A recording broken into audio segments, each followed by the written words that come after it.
Bueno, gracias por la generosa presentación, gracias por la invitación, felicitar a las autoridades por este encuentro tan lindo y a todos ustedes por hacerse un tiempo en sus estudios, en sus compromisos, para tener una instancia de actualización, de perfeccionamiento, ¿sí?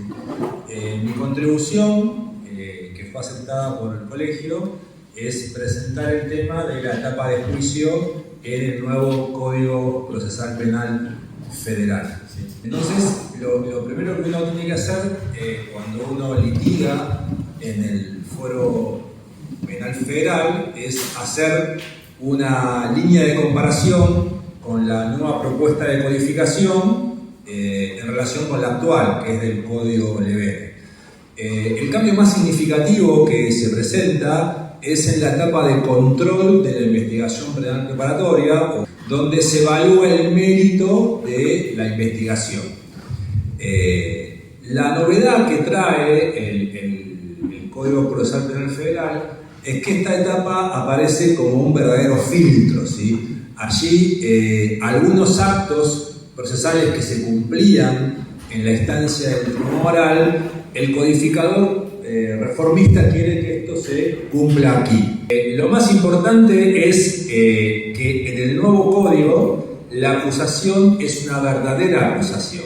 ¿Qué implica que yo me refiero de esta manera? Que la acusación que presenta tanto el Ministerio Público Fiscal como la querella incluye un pedido de pena. Entonces, la inclusión ahí mismo de un pedido de pena ya aclara la cuestión de manera muy prístina para la defensa, porque esto tiene un verdadero impacto en la medida de coerción.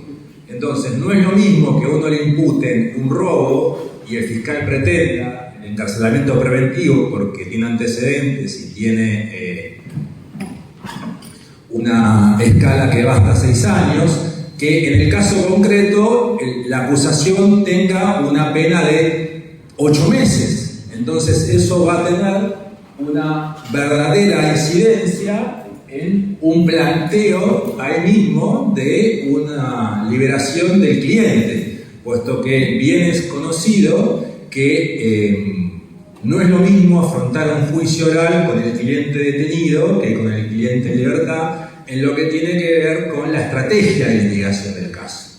Entonces, ya que la acusación tenga un pedido de pena, aliviana mucho la labor de la defensa.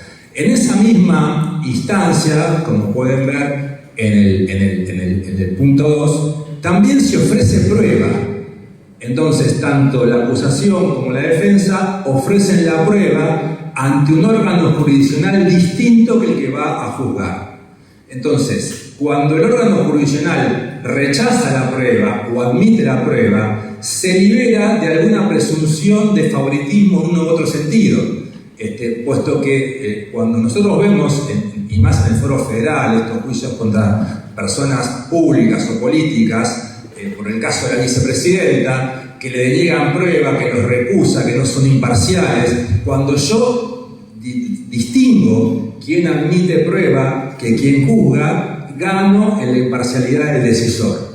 Entonces, el ofrecer la prueba en esta instancia intermedia tiene esa virtud. Esta instancia, que se va a llevar a cabo en una audiencia, es presidida por un camarista. ¿Por qué es presidida por un camarista? Porque lo que se quiere es que lo que allí se resuelva sea inimpugnable. Esto es, se admite tal prueba, se rechaza tal prueba, se admite la acusación, se inadmite la acusación, y esto se realiza en audiencia pública frente a la sociedad, de manera oral, que esto también requiere un entrenamiento en el ejercicio del razonamiento hablado, que es muy diferente al razonamiento que se hace por escrito. Y también esta instancia opera de filtro, puesto que es la última oportunidad que tienen las partes para una solución alternativa del conflicto. Es decir, lo que quiere el codificador es que cuando el caso ingrese al tribunal de juicio sea exclusivamente para hacer el juicio. Entonces, fíjense cómo pasa, vuelvo al caso de la vicepresidenta, no porque tenga nada con ella, sino porque es un caso que todos conocemos, que la sobresee un tribunal de juicio. Entonces no empieza el juicio, va a la Cámara de Casación, revoca el sobreseimiento, vuelve todo para atrás, digamos, se tienen que inhibir los jueces, pasa a otro tribunal de juicio.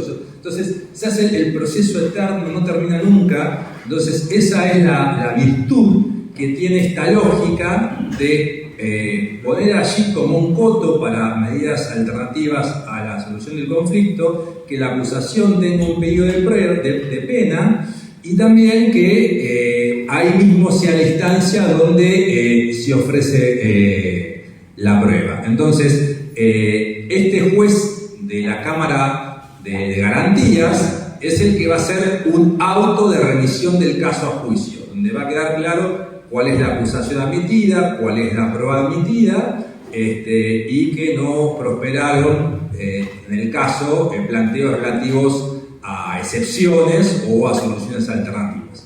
Entonces, con esto ya remitimos el caso al tribunal de juicio. Y aquí aparece un actor muy importante, que es la oficina judicial, ¿sí? La oficina judicial es una estructura burocrática que habrá de depender del Consejo de la Magistratura y que, de la manera que fue presentada por el reformista, generó mucho rechazo, tanto en el gremio de empleados como en el gremio de jueces.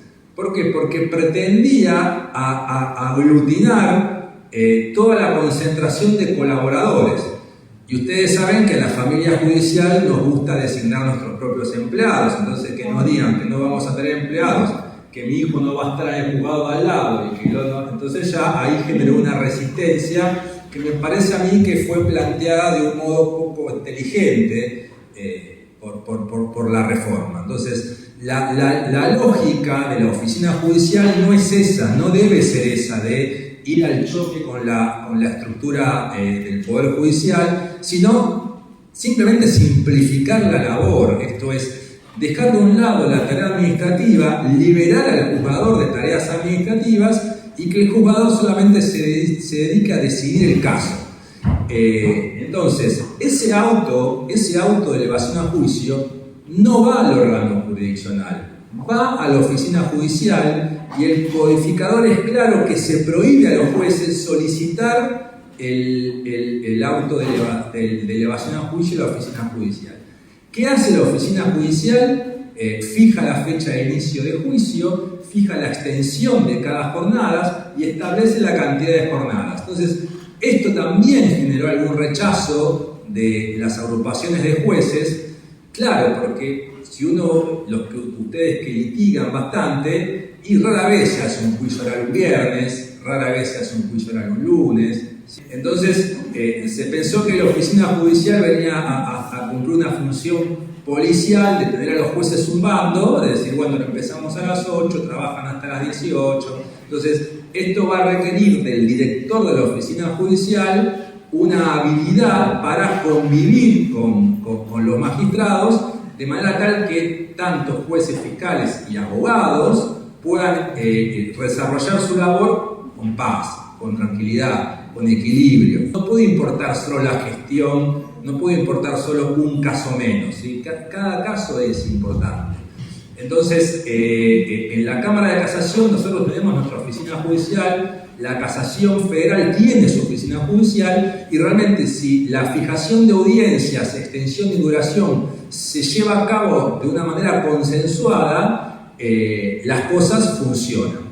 Esto también no es casualidad que el Código Procesal Penal Federal no inicie en la Ciudad de Buenos Aires, porque claro, tiene ciertos elementos que generan resistencia, ¿no? Por ejemplo, esto de que el juez no pueda conocer la prueba, los hechos de lo que va a suceder, ni siquiera pueda acceder a esa pieza que es el auto de elevación a juicio, mucho menos el expediente. Entonces lo que hizo el codificador fue, bueno, Díaz, usted tiene juicio el martes que viene. Entonces yo me siento ahí y no conozco ni quién es el fiscal, ni quién es el imputado, ni quién es el defensor, ni cuál es el hecho. Esto en los casos federales va a ser muy difícil, ¿no?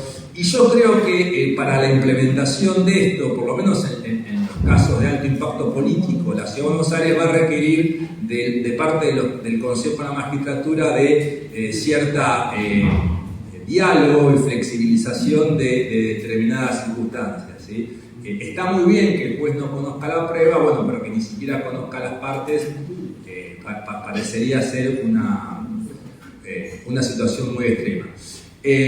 La labor es bastante intensa, parecería que es una cosa no muy importante, pero en los casos donde hay 17 imputados, a mí me tocó, por ejemplo, el caso del sindicalista Pedraza, con 17 defensas, policía, defensores, entonces hasta el lugar que ocupa cada letrado con su cliente al lado tiene que ser consensuado. Bueno, la tecnología, un enchufe, el agua, que ande el aire acondicionado, que ande la luz, o sea, todas esas cosas se va a ocupar la oficina judicial y todas esas cosas va a alivianar la tarea de los magistrados.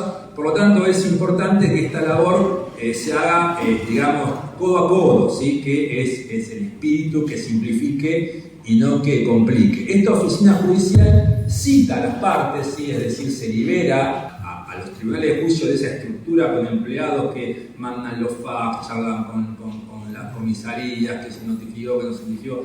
Todo eso es una tarea administrativa que la oficina judicial auxilia a las partes en esta labor, ¿sí? O sea, el tribunal de juicio no la hace, está el criterio de carga de la prueba, el código es un código adversarial, de manera tal que esto se resuelva así.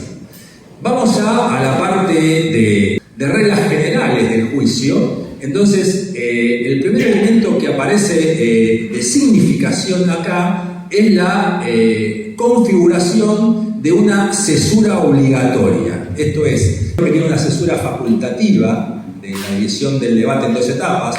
Una primera etapa para la discusión de la culpabilidad, una segunda etapa para la discusión de la pena. Nosotros en el orden nacional y federal lo hacemos todo junto y realmente esto tiene como consecuencia que las partes llegan muy agotadas al momento de la discusión de la pena. Entonces hay grandes intervenciones, introducción de prueba para los hechos, pero no se dice nada de la pena. Y esto genera que las sentencias son realmente muy pobres al momento de justificar por qué entre 8 y 25 años imponemos 12. Y realmente lo que le importa a la víctima como al imputado es la pena. Y la pena es el extremo que menor desarrollo tiene. Entonces, si nosotros separamos las audiencias y obligamos a las partes a hacer una jornada de discusión exclusivamente para controvertir en torno a la pena, esto va a tener un enriquecimiento en la controversia que va a derivar de un enriquecimiento en la fundamentación de la sentencia. Y al mismo tiempo trae una consecuencia muy importante, que es que no es necesario, fíjense ustedes en los debates orales y públicos, no es necesario ventilar situaciones personales del imputado cuando estamos discutiendo los hechos que tienen exclusiva incidencia en la pena. Me refiero a si tiene antecedentes penales, me refiero a si tiene empleo, cómo es su familia, me refiero a si tiene enfermedades, me refiero a si tiene dependencia con las drogas. O sea, no es necesario ventilar estas circunstancias al inicio del debate si son circunstancias que únicamente a los efectos de los 40 y 41 inciden la pena. Es decir, tengan en cuenta que hoy día cuando llega el expediente al tribunal de juicio, los jueces profesionales leemos y decimos, fulanito de tal tiene 8 condenas por robo.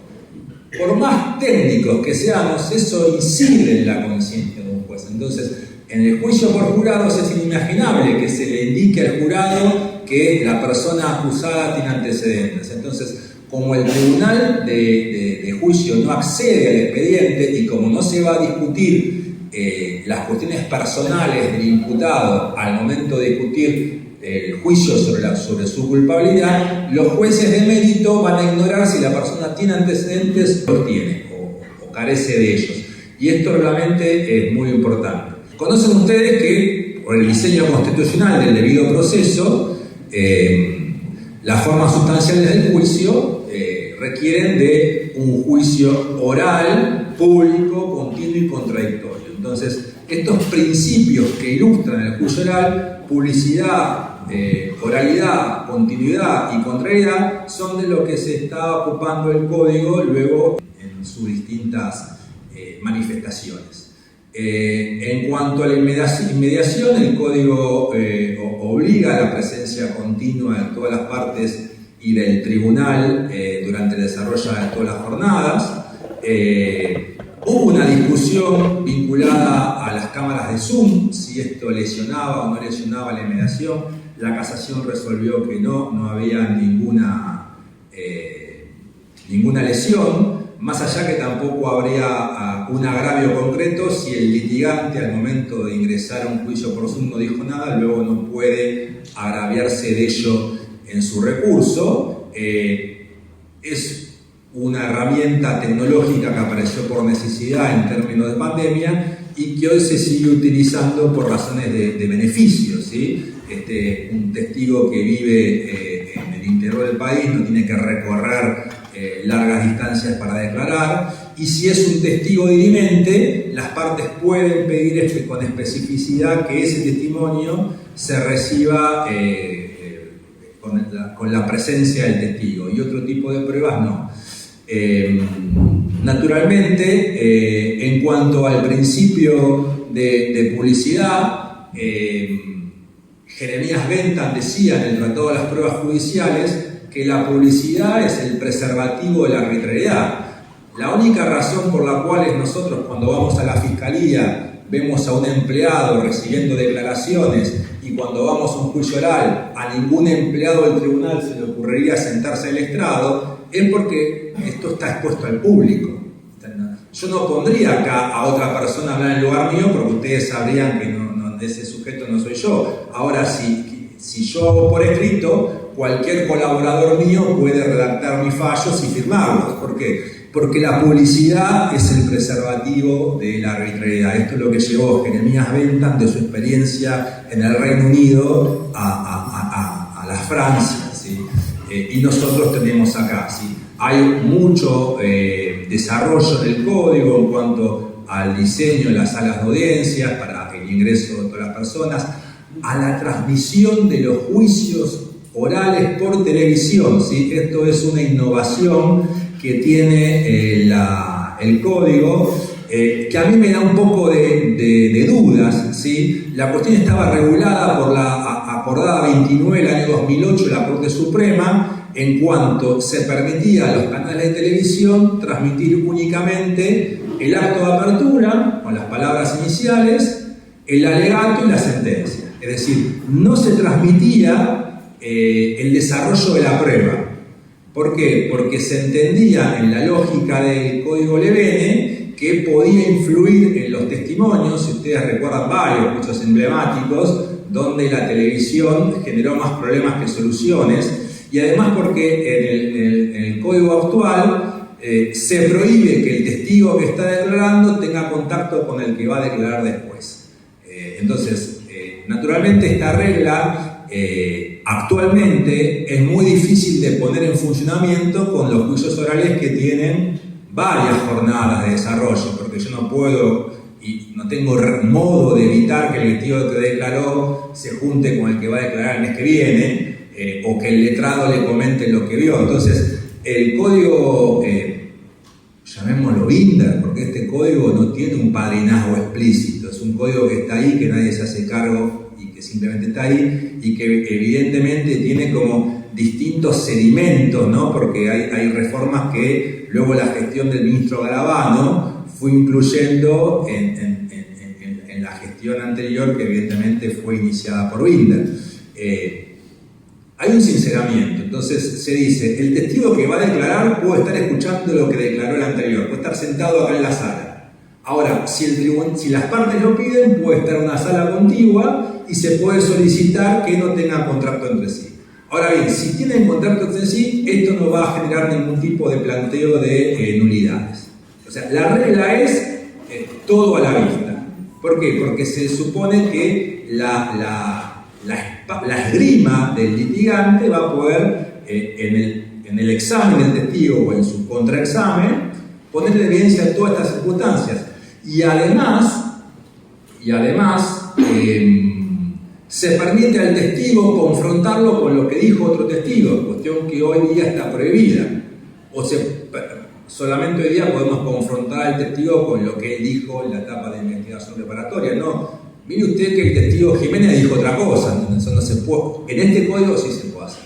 Entonces, hay muchas novedades que el código trae, puesto que es un código netamente adversarial. Entonces, ¿cómo podría uno salirse, ¿no?, de esa falsa dicotomía verdad real, verdad procesal? Yo diría lo siguiente, ¿no? La verdad ya dejó de ser un tesoro que está ahí para ser encontrada por sagaces observadores, ¿no? La verdad es una imagen que se construye luego de superponer el prisma de los litigantes. Esto es, si la sentencia como providencia definitiva que sintetiza el juicio y tiene al delito como algo superado, requiere la intervención de todos, es imposible que la cuestión penal, que en realidad es una cuestión de imputación de resultados, se pueda llegar con prescindencia de los puntos de vista de los litigantes. Entonces, esa es, digamos, el sentido de un código adversarial, que incluso es tan importante como que sea acusatorio, ¿no?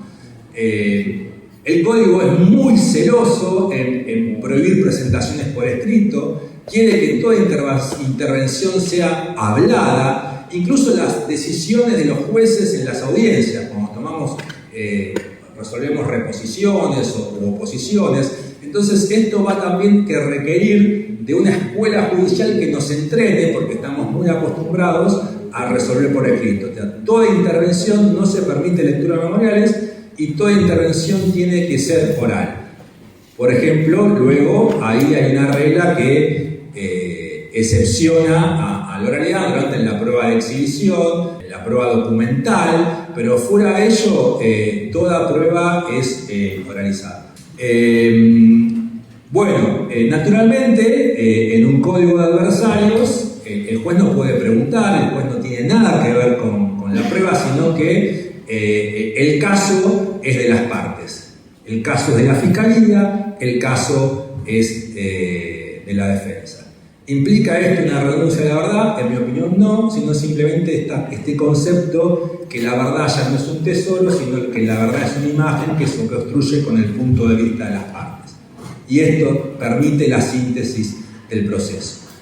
No se le puede negar al presidente del tribunal, si es un órgano colegiado o unipersonal al mismo juez, poderes de disciplina y dirección durante el debate. La experiencia indica que han habido casos de incorrección de los presentes, abogados o público, que requieren de ciertas potestades de disciplina que no conllevan sanciones. Y esto es una potestad de los colegios de abogados. Antes el juez podía imponer multas, pero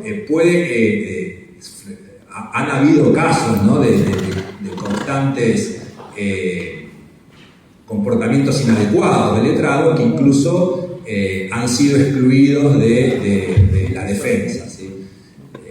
Entonces esto es parte del de disciplina, incluso poder hacer expulsar de la sala a alguien del público que no se está comportando con el respeto que es debido para la instancia que estamos desarrollando. Hay una parte muy importante acá vinculada al principio de continuidad, ¿sí? Somos casi que nos acostumbramos que el juicio oral empezó en el año 2020 y termina en el 2022 y que los jueces hacen una jornada por semana, un testigo por semana y van viéndose elecciones, sino el código establece el concepto de sesión continua. ¿Y cuándo por el principio de continuidad, cuándo una sesión es consecutiva? Mañana. Sesión consecutiva es al día hábil siguiente. O sea, si el juicio tiene 5 sesiones porque son 20 testigos y podemos escuchar únicamente 4 por día, 5 por día, bueno, sesión continua es al día siguiente. O sea, lo que quiere el código es que el juicio termine en una semana. Entonces, esto también va a generar una racionalidad en el uso de la prisión preventiva. Si es necesario evitar que el imputado obstruya el proceso amenazando testigos o se profugue y lo queremos tener para el juicio hasta que lo declaremos culpable o inocente, bueno, el juicio va a ser desarrollado en un plazo razonable. Un año no es un plazo razonable. juntarnos una vez por semana no respeta el principio de continuidad. Terminar un juicio en febrero en diciembre y seguir en febrero no respeta el principio de continuidad. Entonces, acá lo establecen por ley y lo establecen bajo sanción de nulidad. Con todo lo que estoy diciendo, ya ustedes se van haciendo una idea de por qué pueda haber necesidad de que el tribunal de juicio se constituya en un lugar distinto a la sala de audiencia, ¿no? Personas que están incapacitadas de venir a la sala, o hacer una reconstrucción del hecho, o una inspección ocular donde se desarrollaron los hechos. Entonces, hay una regla para desarrollar cómo esto se lleva a cabo. Luego, ya dentro de lo que es el desarrollo del debate, ahí aparece la posibilidad para el acusador de ampliar la acusación, ¿no? Entonces, nosotros tenemos que diferenciar cuando una acusación es ampliada y cuando una acusación es distinta, o lo que hoy día llamamos hecho diverso. Si la acusación se transforma en algo completamente distinto, eso ya requiere de empezar otra vez, porque eso ya es otro juicio. Hoy por hoy, el Código Levene define ampliación de la acusación, delito continuado o agravantes. Este código no es tan estricto o encorsetado a la hora de permitir la ampliación de la acusación, sino que simplemente refiere que esto está delimitado por circunstancias fácticas relevantes para la calificación legal. El testigo recién en el debate habló de un arma cuando antes no había hablado. El testigo en el debate recién habló de 3 personas cuando antes no había hablado. Esto genera que sea un robo agravado por armas, un robo agravado por la intervención de más personas. Cualquier circunstancia que tenga que ver para la calificación legal, sea la calificación legal, las agravantes específicas o genéricas del 40 y 41, porque lo que permite la ampliación de la acusación es evitar la indefensión. Es decir, el fiscal o la querella piden la posibilidad de hacer esto solamente es habilitado cuando hay revelaciones o retractaciones en el debate oral. Si no está habilitado, si el fiscal se olvidó, si no puede luego, simplemente está habilitado cuando hay un hecho novedoso que se desarrolla en el debate y que amerita esta ampliación. Entonces se le corre traslado a la contraparte y la contraparte puede pedir ahí la suspensión por 3 días para volver a rediseñar la estrategia de litigación. Recepción de pruebas. El código del doctor Levene es un código mucho más formalista, se establece con rigidez cómo esto debe ser desarrollado, en primer orden la acusación, segundo la defensa, primero la testimonial, luego la documental. El código se inscribe en una línea de desinformalización, esto es, las partes deciden cómo quieren presentar la prueba. Deciden internamente su propia prueba y las partes entre sí pueden acordar que primero se haga la prueba a la defensa, sería raro, y luego a la fiscalía, o que cada uno puede mezclar su prueba. ¿Por qué? Porque es un código adversarial. Entonces, si yo presento mi caso mal, el juez no me lo va a entender. Y si el juez no me lo entiende, ya es un problema mío. Entonces, ahí tenemos un juez desentendido con la pureza del proceso probatorio. Si se deja en manos de las partes la presentación de la prueba. En cuanto a la prueba testimonial, sí, ustedes ven hoy día que la pelota va y viene, pregunta el fiscal, pregunta el defensor, el fiscal dice, bueno, retomo la palabra, no. Ahora está la idea de examen y contraexamen. Y una vez terminado el examen, pasa el contraexamen y no puedo volver a examinar. Entonces tenemos que preparar muy prolijamente como litigante cuál es mi pliego de preguntas. Porque una vez que dije que terminé. ¿Sí? El codificador quiere que la etapa de producción de pruebas funcione como los alegatos. Entonces, habla el fiscal y habla la defensa. Y si no hay ningún hecho nuevo, no hay réplica. Es decir, no habría posibilidad de repreguntar. Entonces, esta es la lógica del examen y el contraexamen. El código permite la posibilidad de habilitar el tratamiento al testigo hostil. ¿Cuál es el testigo hostil? El testigo que es reticente en contestar. Entonces, en ese caso sí se permite un tratamiento, si se quiere, un poco más implacable, ¿no? Al alzar la voz, a leerle las penas por las cuales se castiga el falso testimonio, marcarle sus contradicciones, puesto que si no está autorizado un tratamiento de testigo hostil, esto no va a estar autorizado, ¿sí? En cuanto a la prueba pericial, el código trae una novedad, ¿sí? Porque establece que la prueba pericial es parte de una prueba testimonial. Esto es, no interesa el dictamen lo que dice, lo que vale es lo que el perito declara en el juicio. Entonces, el litigante tiene que lograr que el perito desarrolle las ideas que volcó por escrito, porque si no la desarrolla, el juez no va a poder valorar el dictamen. Solo va a poder valorar la declaración del perito en el juicio oral, público y contradictorio. Esto en cuanto a la prueba pericial. Luego los otros medios de prueba deben ser oralizados bajo pena de nulidad, aun cuando las partes pueden acordar una reproducción parcial. Se permite la ampliación de la prueba únicamente cuando hechos novedosos, ¿sí?, lo requieran, si no. Y nunca naturalmente puede el tribunal hacer este oficio, sino que siempre esto es a instancias de las partes, ¿sí? Entonces ya estamos en la discusión final, seguimos con esta oda hacia la palabra hablada, ¿sí?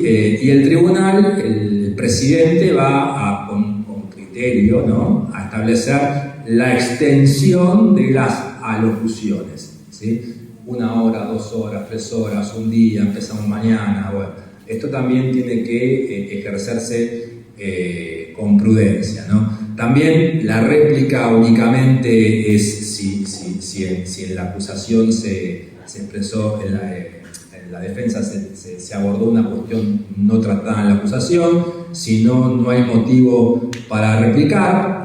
Y lo importante es las últimas palabras del acusado, ¿sí?, que realmente no es fuente de prueba, ¿sí? Las palabras del acusado no pueden ser tomadas como prueba para la condena. Simplemente son un acto humanitario, ¿no?, que viene de data antigua, como, bueno, tiene algo antes que decir, antes de que emitamos el fallo, diga lo que quiera. No es un alegato, y hay que, es competencia de quien dirige el debate, evitar dilaciones o una politización, ¿sí?, de las palabras finales, como hemos visto en varios juicios que el órgano de juicio no cumplió con su deber. La deliberación es secreta, y ahí sí se trae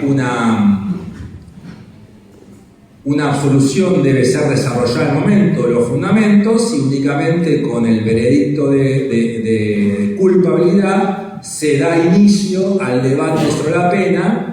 Pero en cuanto a la posibilidad de impugnación, la sentencia completa realmente la tenemos cuando tenemos veredicto de culpabilidad más sentencia con calificación legal y pena. Esto también es muy importante, ¿sí? El código prohíbe a los jueces intervenir en otros juicios mientras se desarrolle la estancia de deliberación, ¿sí? Hoy por hoy vemos tribunales con varios juicios abiertos a la vez. Y también esto me compete, ¿sí?, porque realmente fue una creación mía. En este juicio de Mariano Ferreira, antes de desarrollar la parte dispositiva del veredicto, yo di un desarrollo oral de los argumentos, una síntesis que luego iban a constituir en la fundamentación de la sentencia. Ustedes saben que en los juicios muy largos se dicta simplemente la parte dispositiva del fallo, y los fundamentos se conocen mucho tiempo después. Entonces, tanto víctimas como acusados se van a la casa sabiendo que la decisión fue de tantos años, pero no saben por qué. Entonces, hoy el legislador quiere que uno de los miembros del tribunal, en lenguaje claro y accesible para el público, explique sintéticamente las razones de su decisión, que luego van a estar volcadas con mayor y profundidad. Entonces, de esta manera evitamos que el periodismo, o las partes, o el público, los comunicadores, hagan elucubraciones de por qué se anuló, por qué no se anuló, por qué se calificó de un modo, por qué no se calificó de otro. El juzgador lo explica en lenguaje llano y accesible y listo el tema. La sentencia, ¿sí?, que requiere como obligación que cada miembro del tribunal colegiado emita un voto fundado. Ya no va a ser posible adhiero al voto del otro, no. Cada juez tiene que escribir las razones por las cuales está inclinándose por una decisión condenatoria o redimitoria.